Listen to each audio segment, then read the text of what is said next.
Olá, pessoal! Bem-vindos de volta ao nosso canal. Hoje, vamos embarcar numa viagem incrível no tempo, voltando centenas de milhares de anos para desvendar um dos momentos mais transformadores da nossa história. A descoberta do fogo. Parece simples, né? A gente acende o fogão, o isqueiro e pronto. Mas para os nossos ancestrais, dominar essa força da natureza foi o que, literalmente, iluminou o caminho para a humanidade se tornar o que é hoje. Então prepare a pipoca, se acomode aí e venha comigo descobrir como uma simples faísca mudou o mundo para sempre. Vamos começar do começo, mas do começo mesmo. Imagine um mundo sem luz artificial. Quando o sol se punha, a escuridão era total, assustadora e cheia de perigos. Nossos primeiros ancestrais, como o Homo erectus, viviam nesse cenário. Eles viam o fogo, mas não o controlavam. Onde, em incêndios florestais causados por raios ou em erupções vulcânicas, para eles o fogo era uma força aterrorizante da natureza, algo para se fugir, não para se aproximar. Era quente, destruidor e imprevisível. Imagina o susto de ver uma floresta inteira pegando fogo? No máximo, eles talvez se aproximassem com cautela depois que tudo acabava, para pegar algum animal que não conseguiu escapar. Era uma relação de medo e talvez de uma curiosidade muito distante. Mas a curiosidade humana é uma coisa poderosa, não é mesmo? Em algum momento, algum grupo de hominídeos mais ousado ou mais desesperado decidiu que fugir não era a única opção. Talvez tenham pego um galho em chamas de um incêndio natural e o levado para sua caverna. Pensem na coragem que isso exigiu: carregar uma tocha improvisada, mantendo aquela chama viva como se fosse o bem mais precioso do mundo. E manter esse fogo aceso era um trabalho de tempo integral. Precisava de um vigia constante, alimentando com galhos secos, dia e noite, para que a escuridão e o frio não voltassem. Essa foi a primeira fase, a domesticação. Eles não sabiam criar o fogo, mas aprenderam a mantê-lo. Ter um fogo controlado no centro do acampamento mudou absolutamente tudo. A primeira grande revolução foi a segurança. A noite, que antes era o reino dos grandes predadores, agora tinha um guardião luminoso. Os animais selvagens têm um medo instintivo do fogo. Uma fogueira criava um perímetro de segurança, um círculo de luz e calor, onde a comunidade podia finalmente descansar, com um pouco mais de tranquilidade. A caverna deixou de ser apenas um abrigo contra a chuva e o vento, e se tornou um lar, um ponto de encontro seguro. Isso permitiu que os grupos dormissem melhor, ficassem menos estressados e, consequentemente, vivessem mais. A segunda transformação veio no cardápio. Antes do fogo, a dieta era baseada no que se podia coletar e caçar: frutas, raízes, insetos e carne crua. Comer carne crua não é fácil. É dura, difícil de mastigar e de digerir, além do risco de parasitas e bactérias. Mas aí, alguém teve a ideia genial: e se a gente colocar essa carne no fogo? A descoberta da culinária. Cozinhar os alimentos foi uma virada de chave nutricional. O calor quebra as fibras da carne e dos vegetais, tornando-os mais macios e fáceis de digerir. Isso significava que nosso corpo gastava menos energia na digestão e absorvia muito mais nutrientes e calorias de cada refeição. Mais energia disponível, especialmente para o cérebro. E por falar em cérebro, muitos cientistas acreditam que o domínio do fogo teve um papel direto na evolução do cérebro humano. Com uma dieta mais rica em calorias e nutrientes, e com a digestão facilitada, sobrou mais energia para alimentar o órgão que mais consome energia no nosso corpo: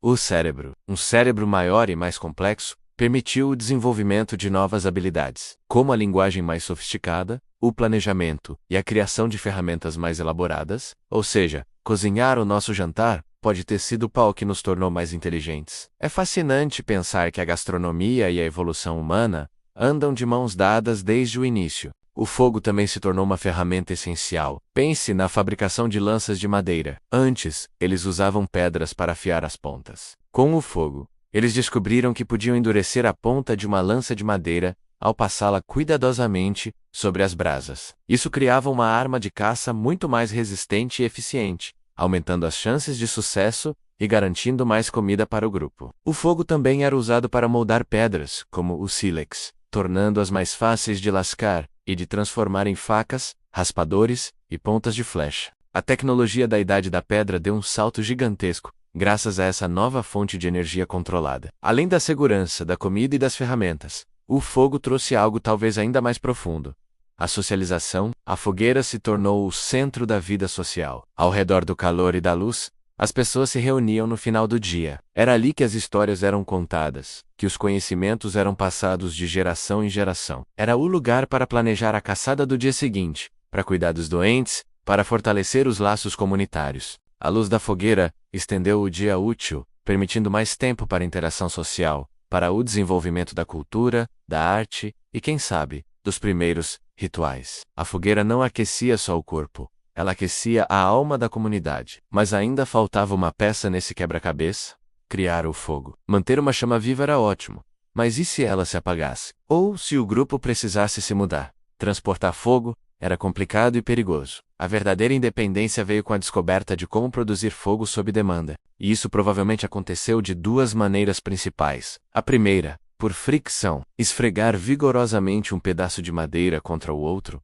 ou girar uma vareta rapidamente sobre uma base de madeira, gera calor suficiente para criar uma brasa. Isso exige técnica, paciência e o tipo certo de madeira, mas foi uma descoberta revolucionária. A segunda maneira foi por percussão. Bater certas pedras, como pirita e sílex, uma contra a outra, produz faíscas. Se essas faíscas caírem sobre um material bem seco e fofo, como um ninho de palha ou fungos secos, elas podem iniciar uma pequena brasa, que depois é assoprada cuidadosamente até virar uma chama.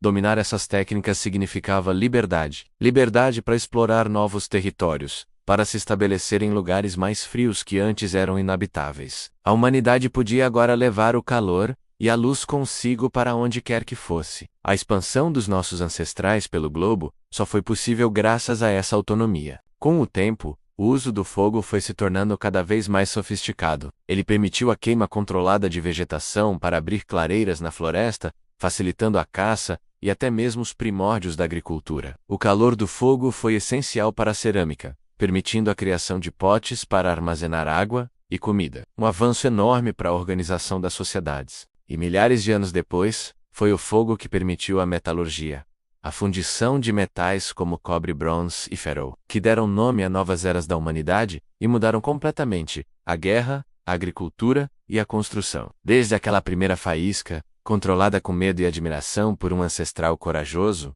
o fogo tem sido nosso parceiro constante. Ele nos deu calor, luz, segurança, comida melhor, ferramentas mais fortes, cérebros maiores e uma vida social mais rica. Ele é o coração da nossa tecnologia, desde a máquina a vapor que impulsionou a Revolução Industrial, até os motores de foguete que nos levam ao espaço. Tudo começou ali, numa caverna escura, com um grupo de humanos olhando maravilhados para uma pequena chama dançante, que eles finalmente conseguiram chamar de sua. E assim, a história do fogo é, na verdade, a nossa própria história. É uma história de curiosidade, de coragem, de inovação e de comunidade. Da próxima vez que você acender uma luz ou cozinhar uma refeição, lembre-se dessa jornada incrível e do poder transformador que uma simples chama representou para os nossos antepassados. Espero que vocês tenham gostado dessa viagem ao passado tanto quanto eu. Se você curtiu o vídeo, não se esqueça de deixar aquele like, que ajuda muito o nosso trabalho. Comente aqui embaixo o que você achou mais fascinante nessa história. E claro, se ainda não for inscrito, se inscreva no canal e ative o sininho para não perder os próximos vídeos. Muito obrigado por assistirem e até a próxima.